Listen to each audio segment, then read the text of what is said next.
The emergency shelters, we are hopeful that we'll get there, and we're excited to see all the cities really coming to the table and saying, okay, we recognize that every city has unsheltered people in Orange County, and that we need to find an emergency solution that's going to work while we take the time to build the permanent supportive housing and to build the transitional housing.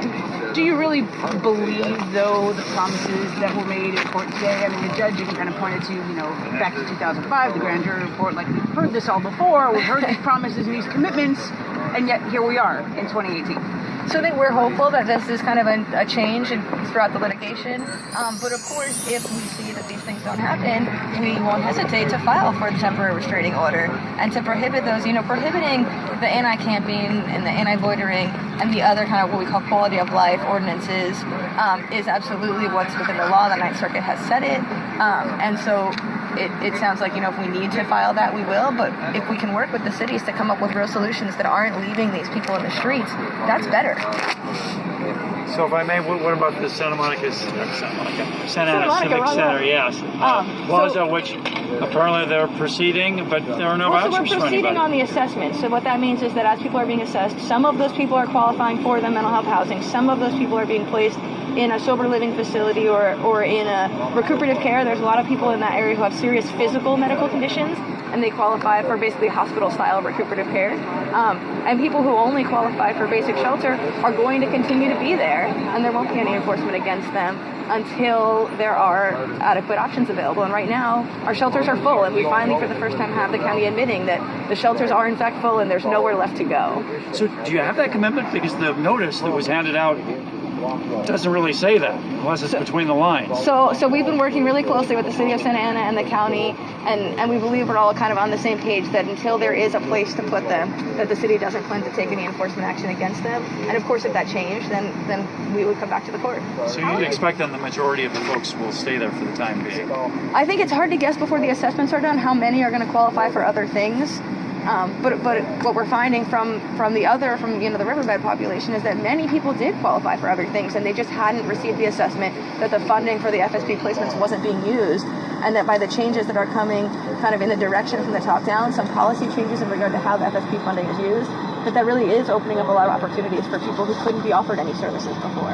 How sincere do you feel the commitment is from the mayors and the different people who spoke on behalf of those South County cities?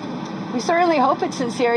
They think that we have reached kind of this critical point between the litigation and between just the growing number of homeless populations in every city, that the cities can't pretend it doesn't exist anymore. And to the extent cities used to pretend it didn't exist or it wasn't theirs, and then pretend that everyone was service resistant, that we now have the evidence that that's not true. We know how many people are in the cities. We know there's even more than we're counting, because many of them are hiding because they're afraid of the anti-camping ordinances. And we know that when faced with a reasonable alternative, that almost everyone takes advantage of the opportunity to access services.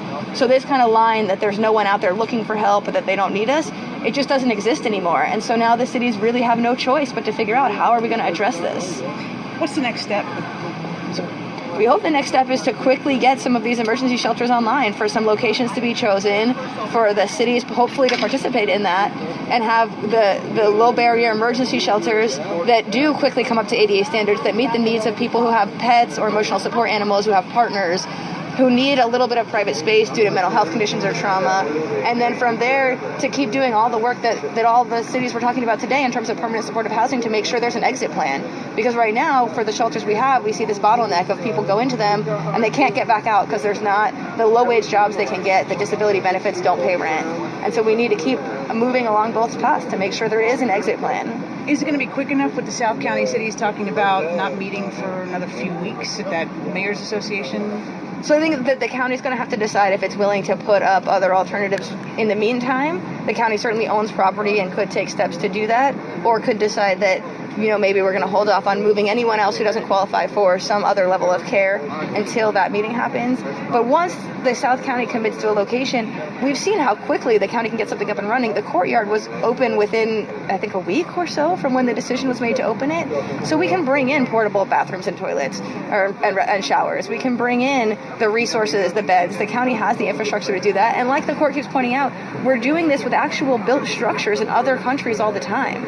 So once the holdup here is just the land. As soon as the land is identified, the rest can come fast. Do you think they actually need to wait all those weeks to meet? to decide where's a good site? So of course I think they should pick a site right now, that they're here, they're in the building, they should meet. At the same time, I recognize that we are talking about politicians who have people to answer to, and that they do have to speak with their boards if they're going to approve something together, if it's not going to be at the directive of the court, that they need to bring back the message that, you know, the anti-camping, anti-loitering ordinances have been suspended in other places and could be suspended here, and that there's already been talk about other cities being a part of this case, and that, you know, if that concern is what will drive the cities to pick a location, then that's what it takes. But that message kind of coming back to the boards, and the boards coming together to agree on something, we really want to see collaborative solutions. And part of how we were so successful with getting people from the riverbed into supportive services was that we worked together with the county and with law enforcement to make sure every person actually understood and every person was offered something appropriate. So you're really cautiously optimistic that something will happen? I am cautiously optimistic. And the role of NIMBYism, does it become kind of the giant killer to the best of plans? So I think what we find a lot of times with, especially in Orange County, with this NIMBY issue is that people often are in kind of sheltered communities and in communities that are gated, and they really don't know the people who are homeless unless it's directly affected their family. And that this education campaign, that we have a growing number of people in Orange County who are working hard to educate our communities on who these people are, because we know now, right? We know that they are seniors. The fastest growing homeless population is senior women who simply can't afford rent. There are people with disabilities who are on disability, but that's not enough to pay rent. They're the working poor. There are Disneyland employees, right? And so when we know who these people are, and when we get that message out in an effective way to communities, it helps them understand that bringing in these shelters if anything, it's going to decrease the crime, because it gives people a safe place to eat and sleep and get access to services. It's not putting their communities in any danger. And so we need to be kind of pushing our elected officials to be making these evidence-based decisions and not decisions driven by fear of some unknown.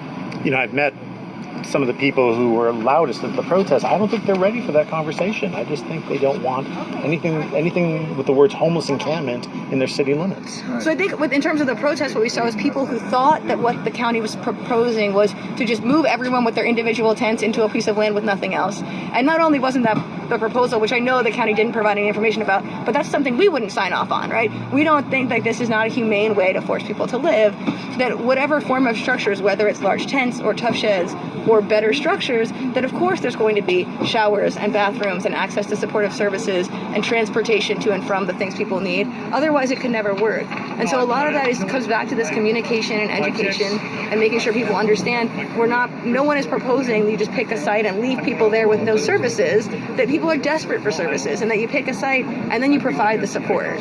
And finally, just Judge Carter and his ambition to create this tent today, this community crossroads, just to hash these things out. What did you make of it? So, you know, this has been a long time coming for Orange County. For decades, Orange County has recognized that we have a crisis in homelessness and in housing, but has heard about it in the grand jury reports, has kind of heard about it in the 10-year plan, but has really failed to do the funding and to follow through with the plan. And so kind of at the direction of, you know, this impending fear that this litigation could result in no more enforcement against anyone, it really seems like this is something the county and the cities need, is a place to come together and figure out how are they going to collaborate to come up with solutions, because the finger pointing is done, the blaming homeless people is done, and so that now we're in a place where the only option is solutions. It was all staged. The protest was staged, as I know it. Well, one of the things I wanted to say about supportive housing Yes, ma'am. is that it needs to be supportive housing.